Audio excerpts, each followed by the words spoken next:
Hello, welcome. This is for the kids.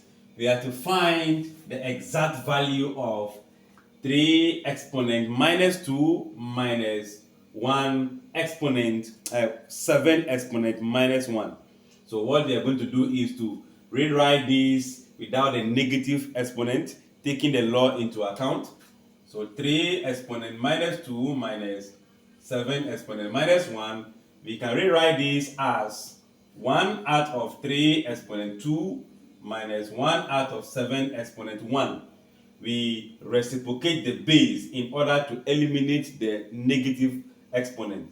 So this become 1 out of 3 times 3 give us 3 exponent 2. So that will be 9 minus 1 out of 7.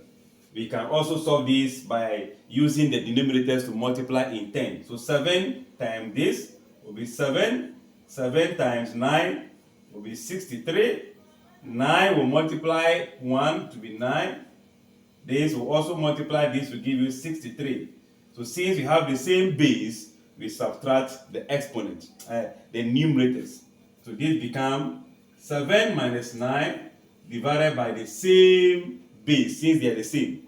And that gives rise to a negative 2 divided by 63. So this becomes the simplification of the exact value as negative 2 divided by what? 63.